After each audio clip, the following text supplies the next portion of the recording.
before we go live. All right, good.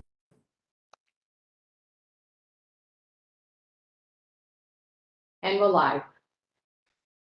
Okay, welcome to the October 31st, 2022 meeting of the Academic Affairs and Research Committee of the University of Rhode Island Board of Trustees.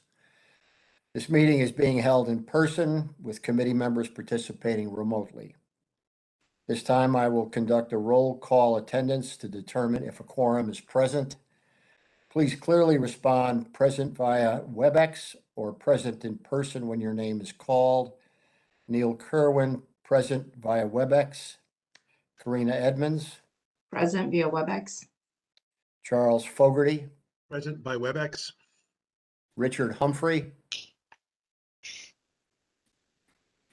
Matthew Lenz. Present via WebEx. Susan Petrovis. Present via WebEx. Margot Cook. Present via WebEx. Michael McNally. Bethany Jenkins. Present via WebEx. Mark Palange. Present via WebEx. I think we can certify a quorum is present. And reminder to all members, for the benefit of our audience and the note taker, please clearly identify yourself when you make a comment, when you make a motion, or when you second a motion.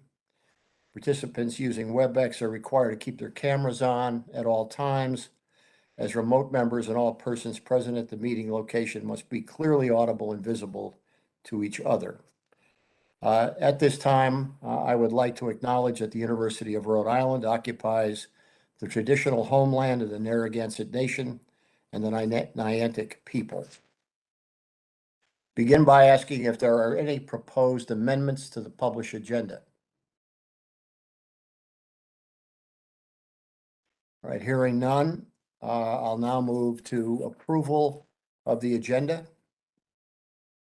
May I have a motion that the Academic Affairs and Research Committee approve the agenda for today? Karina Edmonds, I motion. Matt Lenz, seconded. All in favor, say aye. Aye. Aye. Okay. Now approval of the minutes. May I have a motion that the Academic Affairs and Research Committee approve the minutes of its September 9, 2022 meeting? Charlie Fogarty, so moved. Have a second? Karina Edmonds, second. All in favor? Aye. Aye. All opposed? Motion carries.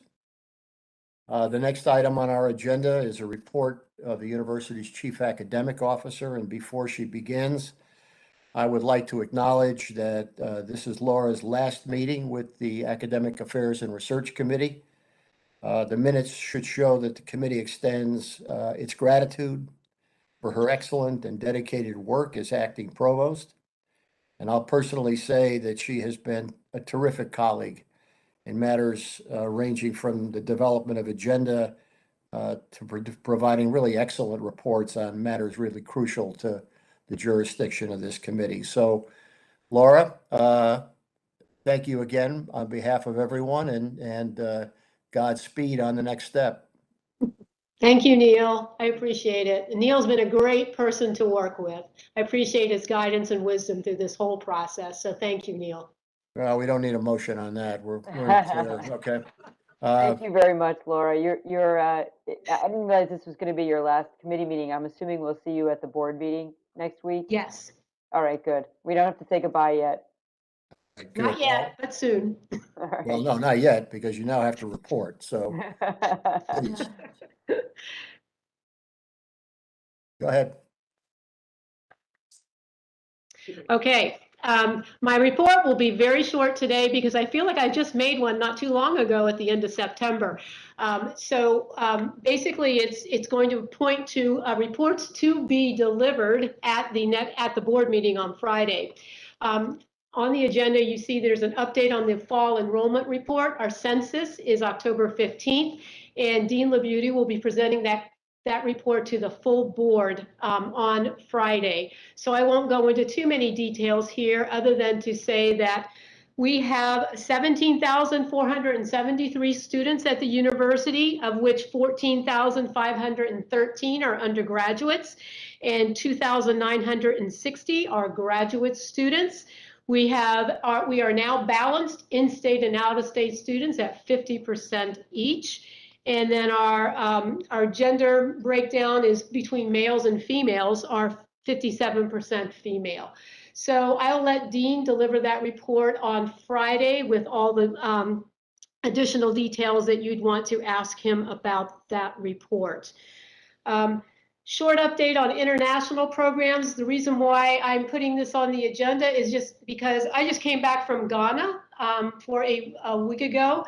And what we did in Ghana, our Vice Provost of Global Initiatives, Kristen Johnson, and Dean John Kirby from the College of Environment and Life Sciences went to Ghana to celebrate University of Cape Coast's 60th anniversary. We have been partners with the University of Cape Coast for over 20 years, mostly in the coastal resilience, fisheries, and marine programs, but we met with many people to extend our partnerships, and we have a lot of new partnerships that we're hopefully going to line up between engineering, the health programs, and also in Africana studies, in history. So it was a very fruitful visit. We were honored guests at the symposium that celebrated the anniversary, and it was a very, very good trip. And I was glad to make it in place of President Perlange, who was originally invited but could not go. I was going to ask Peter to update us on his recent trip to Tasmania, but assuming he'll be here in a little while, and when he gets here, he can update. Oh, there you go. Peter, go right ahead, and you can talk about your trip to Tasmania. Great. Yeah, very quickly, I was visiting the University of Tasmania in order to begin to open up a dialogue about a sister university relationship. This would mirror a sister state relationship between the state of Tasmania and the state of Rhode Island. And I met with Mark's counterpart, as well as my own counterpart, and a number of faculty in many departments at the central campus of the university outside of Hobart. And it's a remarkably similar university to ours. It is similar in size, in research footprint, in even local issues, affairs, campus upgrades, very similar politics on the other side of the planet. And mostly very similar to us in terms of research priorities and areas of strength. Their areas of strength range from ocean engineering to marine affairs to oceanography and deep sea exploration to coastal resilience and climate change, and also aquaculture. They also have had connections with some of our faculty in aquaculture previously. And we had a really wide-ranging set of conversations about areas of potential opportunity. I had my first chance to brief Mark and the executive team this morning here at the university. There are many ways to follow up, and I'm beginning to compile notes so that we can point person at point A to person at point B and make those connections. I had a quick conversation with both Dean Kirby and Dean Marchese about potential interest of theirs in some joint degree programs with College of Engineering and College of Environment and Life Sciences, all positive. So I think their feeling at the outset was that they'd be very interested in a meaningful relationship with us, but not just a feel-good MOU. And I think we feel the exact same way, and there's lots of opportunities. So I'll certainly update this committee and the board as we go forward. We're just at the early stages of looking at what a real partnership might look like, but there's a lot of potential. Also in terms of sharing resources, even though they're on the other side of the planet, and it's not the easiest thing to get there and back. There are resources that they have and that we have that are highly valuable and frankly would cost less to travel back and forth and work virtually than to rebuild the same facilities ourselves. So there's some real ways that we can expand our programs and our research access to very large scale equipment and facilities without necessarily having to buy it all ourselves and build it all. We may develop a very good working relationship with them where we can exchange access to each other's core facilities. So more on that to come. Thanks, Peter. Yeah, thanks, Peter. One more update on international issues. Our J term is coming up shortly, and we have 9 programs going abroad with 125 student participants. And we also have 3 third-party provider programs, and we have 32 students going there. So we have almost 160 students who are traveling during J term to participate in international opportunities. So that's the update on international programs and travel. The last issue, I think I mentioned this last time, but we are now working on implementation of the university strategic plan. I am working directly with the deans on a number of crucial issues. First and foremost, we're looking at our PhD programs in terms of the number of credits we require and how to streamline it and how to support our students in the program.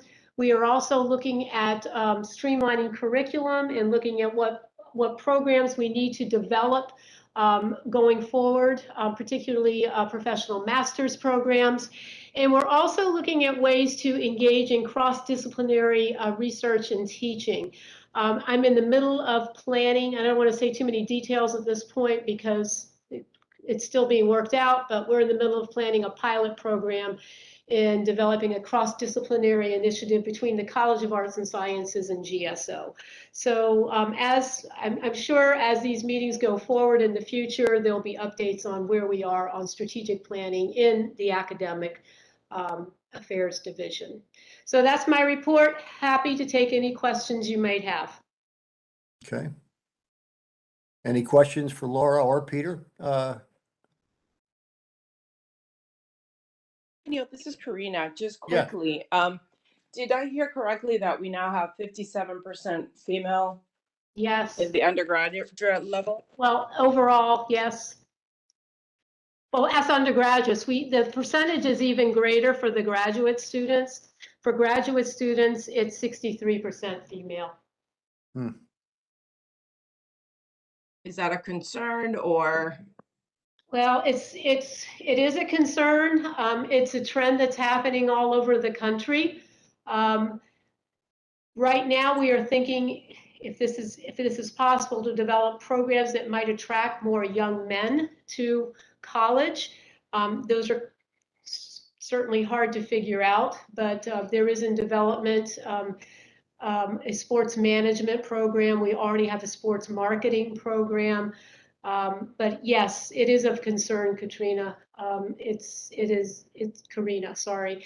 And we will, I think we all need to be looking at in higher education to figure out what we can do to attract more young men to enroll in college. It used to be the opposite problem. Yes, I know. Yeah. And now we're back to, figuring out how we can do this going forward. Actually, yeah, the national data are pretty stunning, frankly, when you look at it. So, okay. Any other questions for Laura? Okay, if not, we'll now turn to the report of the Chief Research Officer. Peter? Yep, thank you. I will make this very brief. Just like Laura, I presented a pretty full report to this committee only 6 weeks ago, so I don't have many tangible updates. I also did provide at that time a lengthy report, it's about 11 pages plus appendices, with a forward-looking plan for staffing for what is needed to protect the research infrastructure and to grow our portfolio. I'd be happy to take any questions about that report for those of you who have been able to review it. What I will say that's an update that I'm very encouraged by. Dr. Perlange has challenged me to come up with a short-term plan to use some of the university fund balance to be determined on a couple of key positions that might move the needle more rapidly, even as we wait for fiscal 24 budget, which won't come for quite some time. These would be one-time funds that we could spread across 2 years. These positions, if we go forward, would have to pay for themselves afterwards. But we may be in a position to do some targeted hiring. So I'm looking at a potential proposal to bring back to senior leadership that would fund 3 or 4 positions in order to begin to build the research development infrastructure, as well as a position in post-award sponsored projects where there's the biggest bottleneck, so that we could begin to unblock that jam. This is a proposal that's in development. It hasn't been presented yet to senior leadership or to Mark, mostly because I've been traveling for 3 weeks. But it is, it's certainly a welcome opportunity. Of course, all based on whether the university can afford that when all's said and done.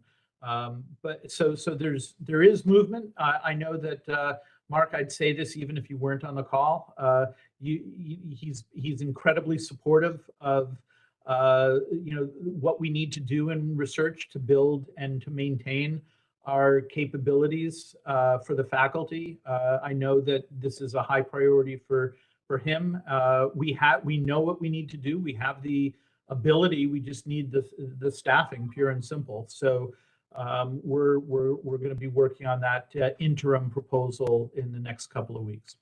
Other than that, that was the one update. I'm happy to entertain any questions about the written report that you've been provided, either now or at a future meeting, whatever you'd like.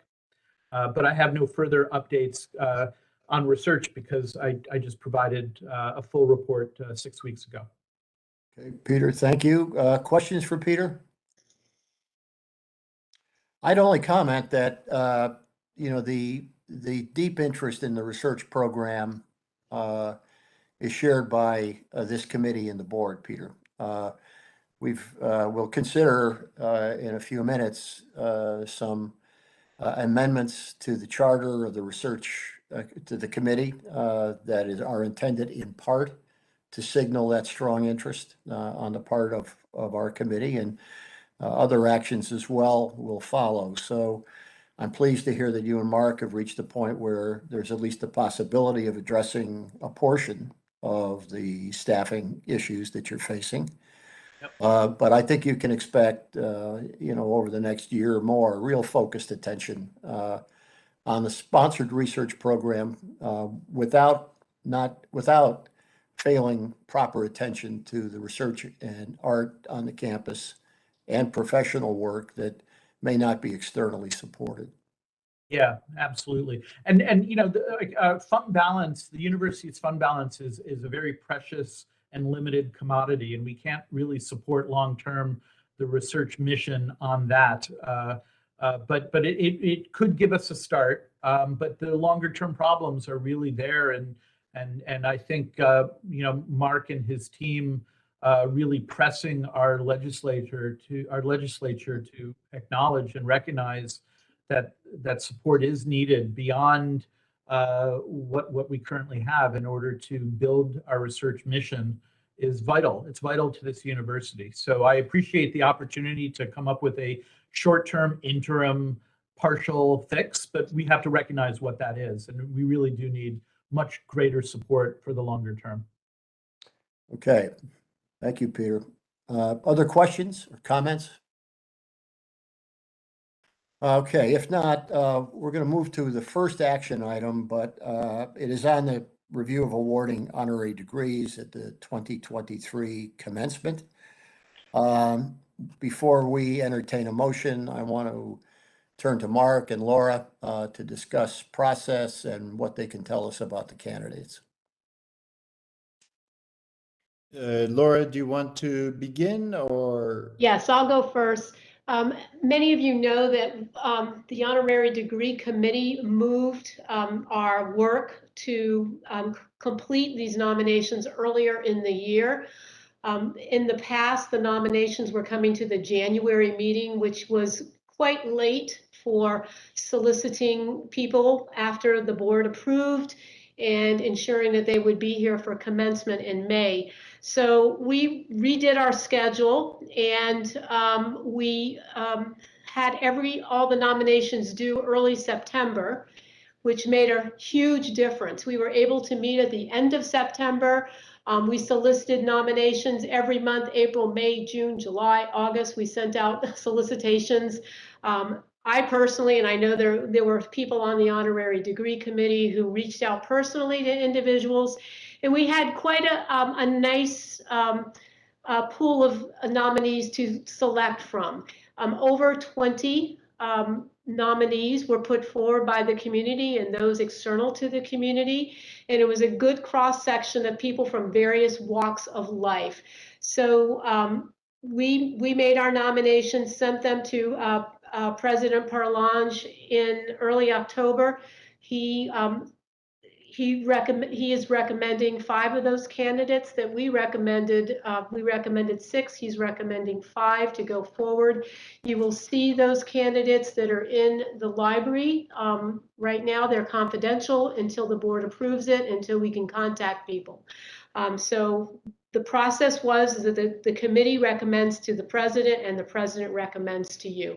So formally, Mark, this is your role to recommend to this committee the nominations. Yeah, so thanks, Laura, and to the committee for doing such a good job and really attracting really significant nominations. We have people, as you will see in detail, in the culinary arts, in the fine arts, in academia of important research areas that are central to work going on at URI, people doing work in the environment, and people doing work in the humanities. And they all have, at the very least, national, but in most cases, I would say international impact. They have connections back to the state of Rhode Island as well in some cases. And they are people that will bring distinction to the University of Rhode Island. One of the things that we hope this coming year when we go to graduations is that we have quite significant graduation ceremonies associated with the different colleges. And so that we're hoping that some of the special awarding of those honorary degrees could take place at the relevant college, that not all would be at the final graduation on the quad. But no, I feel extremely fortunate and with the candidates that have come forward. And I think you will join me in agreeing that they are an incredibly strong group. So thank you, Laura, and to your committee.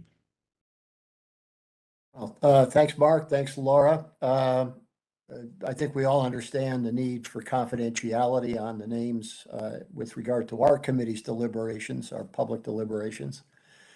But listening to what we have and understanding the process and reviewing the names that are now in the library at, let's see, I guess it's enclosure.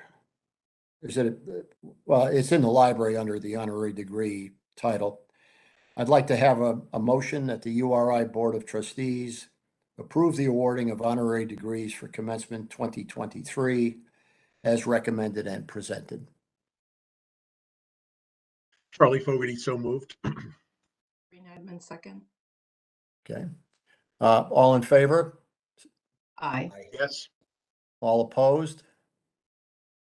Motion carries. Thank you. Okay. Thanks, Mark and Laura, for that.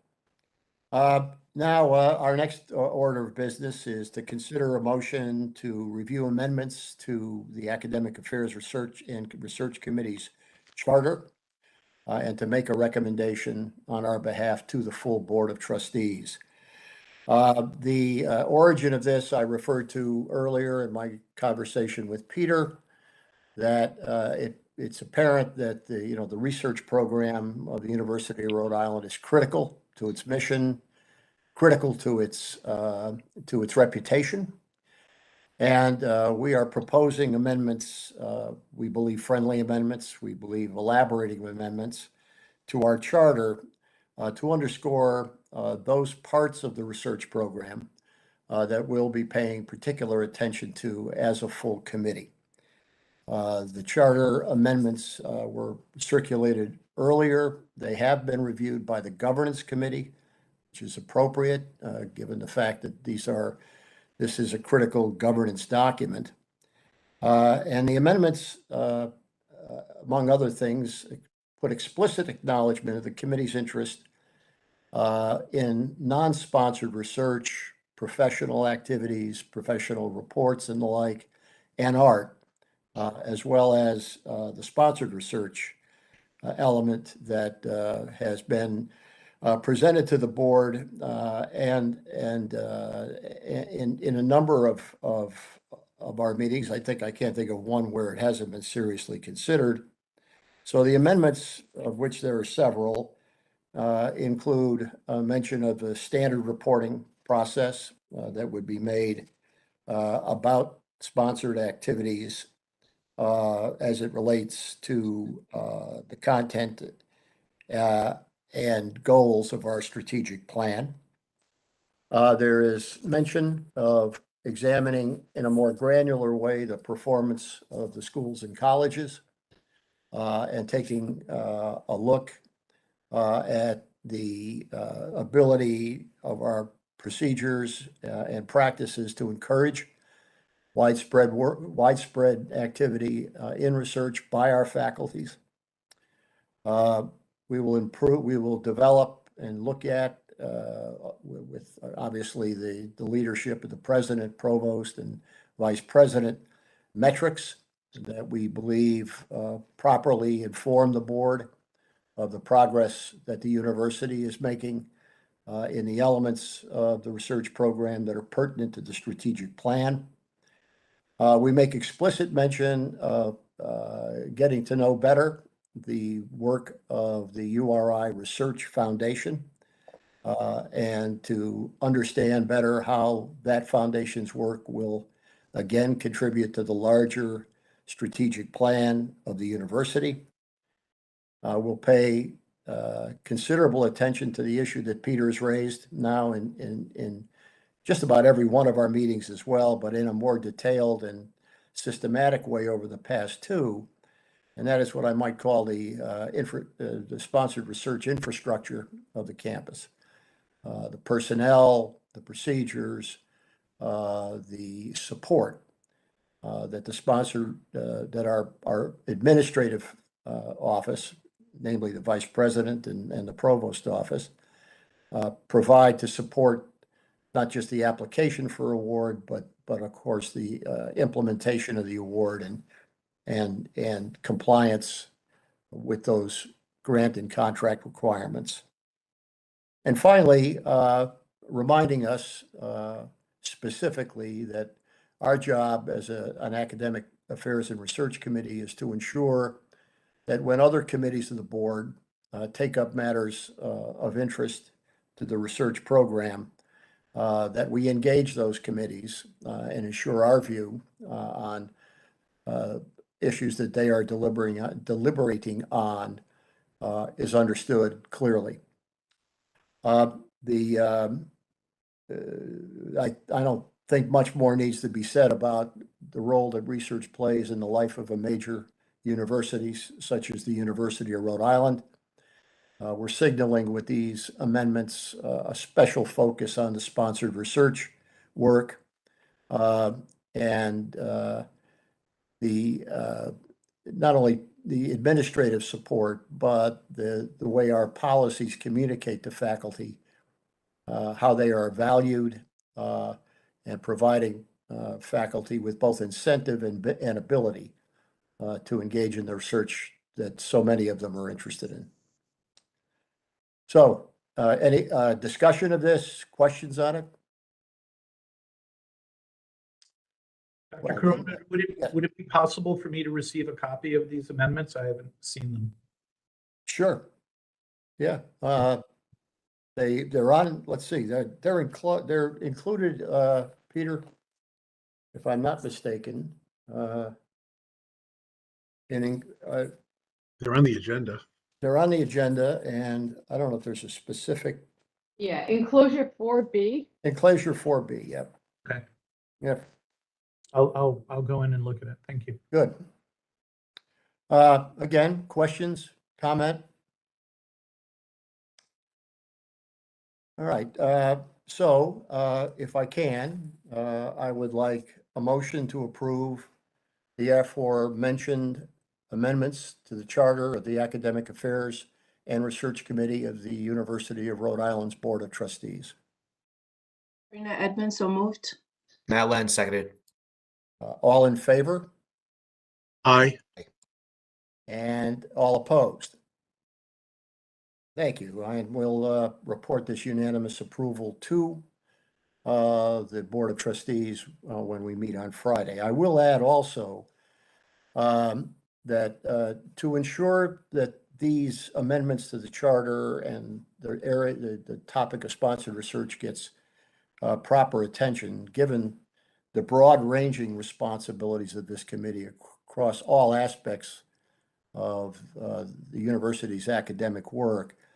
The chair of the board, Margot, has decided to impanel a special committee that will focus on these questions and others that may be implied, if not explicitly mentioned, in the charter. A special committee that will, undertake a study of sponsored research work on the campus and report back to our committee, the full committee, in a year's time. We think that this will provide the kind of focused effort that our committee, at least up till now, has really been unable to provide consistently, given the other work that we are expected to do. The academic program changes, faculty actions, aspects of our enrollment program, our teaching programs, all require focused attention by this committee. But this special committee, which will be temporary, will take items listed in this new charter, these new charter amendments, work on them for a period of time, consulting with all the relevant constituencies on and off campus, and then report back any recommendations they might have that the committee would consider and act on if needed, and then recommend to the full board. I thought maybe Margot, would you like to elaborate a bit on this? Neil, you said it better than I could have. That's exactly what we're thinking about. And I'll give you a little bit of preview. I'll talk about this at the board meeting. But as Neil was saying, this is such a critical part of the university.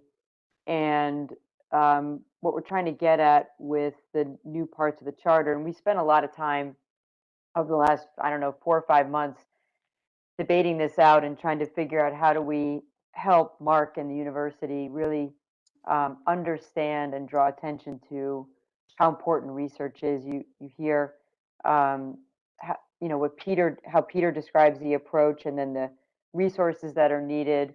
Mark talks a lot about how we get the university to the next level from a research standpoint. And so where we came out was to put a small targeted committee together that could really look at this question and come back to this committee and the board with its recommendations. And it's a little bit to take some of the bureaucracy out of how we have to operate, to try to let that little committee be a little bit more flexible, but also to try to catalyze some of the questions that and some of the work that's going on this front so that we can in alignment with the strategic plan that Mark is releasing, really get at what we need to do to make the university as good as it can be on the research front. So I'll talk a little bit more about this at the board meeting, but I think it's a good way to try to really focus on this question and then bring that work back to the committee and to the full board. Thank you, Margot. We'll now we'll move on to another matter. We will consider a motion to approve changes to 2 academic programs, and I'm going to ask Laura to comment on both. Thank you, Neil. First, I want to introduce 2 colleagues of mine who are here with me. Both of these programs come out of the College of Educational and Professional Studies. So we have Associate Dean Emery Vaccaro here and Professor Kim here to help me with all the details of the programs. The first program is a BS in Early Childhood Education with a pre-K through 2 certificate. It is a pathway program for professionals working in early childhood education. It is aligned with Rhode Island Department of Education quality standards, and it will be delivered online through URI online in 7-week terms. And it's a 2-year program, and we're working very closely with CCRI to take the students in CCRI who get associate's degrees and work with them so that they can to get this BS degree and the certification to teach in early childhood education. So not only will it improve early childhood education, but it will also improve the pay for individuals working in these jobs. So is there anything else you want to add to that, or did I summarize it fairly well? Oh, you did it. Hi, I'm Hyunjin Kim. I think it's better for me to add more details on pathways programs. Actually, we proposed 2 different tracks, one for Bachelor's of Science in Early Childhood Education, and the other one is for a post-bac program only for teacher certification program. And this is the curriculum matters are exactly the same. We proposed as a whole as one pathway, but actually there are 2 different tracks. And the programs we are proposing are not exactly the same with the programs we already have. These are for working professionals who are already in the workforce. So some of these teachers are looking for their certification along with their college degree. The other group is only for certification in early childhood education. So I just wanted to clarify, this is not a new program, but a kind of substitute programs to solve the existing problems in the incumbent workforce. Do you want to take each program separately, or you want to do both together, Neil? I think we can do both together, but I have a question for you or the professor. Are there accreditation standards that apply to the transition to online for ed degrees? Accreditation standards. Yeah, they're accredited, but we as a university, we're accredited to offer online programs. So I don't think that the education accreditation agency would have any restrictions on offering online. Nope, none. Okay, thank you. Do you want to discuss the world Yeah, languages? and the second program is a BA in World Languages. This is a program that used to be a track, but now it is going to be a full BA because of many of the changes that were made in Rhode Island Department of Education standards for teaching in world languages. Is that correct? It is correct. The Rhode Island Department of Education wants teachers who can teach across the K through 12 spectrum, and our previous program was simply a secondary ed, so high school and middle school teachers, junior high teachers only. And so this new program will cover the educational spectrum and be more in line with Rhode Island Department of Education. Okay, good. Thank you. Any questions on actually either program? Okay, if not, can I have a motion that the Academic Affairs and Research Committee recommend that the Board of Trustees approve the following academic program changes as recommended and presented in this case in enclosure 4E. The creation of the URI BS in Early Childhood Education, pre-K2, and the creation of the URI BA in World Language Education. Matt Land, so moved. Charlie Fogarty, second. Thank Neil, you. just for the record, I have here enclosure 4C. Is that 4C or 4E? Oh, did I thought I said 4C. You're right, Karina. Yep. My error, 4C. Okay. Do we have to redo the motion? Michelle? No, we're good. Thank Okay. you. All right. All in favor? Aye. Aye. Aye. Aye. Aye. All opposed? The motion carries. Thank you. And, once again, Laura, thanks for everything during your term as the acting provost. I would now entertain a motion to adjourn. So moved. Matt Land, Second. seconded. Okay, all in favor? Aye. Aye. All opposed? Okay, on time and Mr. under Chairman. budget. Yeah. You run a very efficient meeting. Huh? Thank you. See you this week. Okay. All right. Well, I've been through a few of them. So Thank you all. thank you all very much. Thanks, everyone. Well, Thursday, I hope.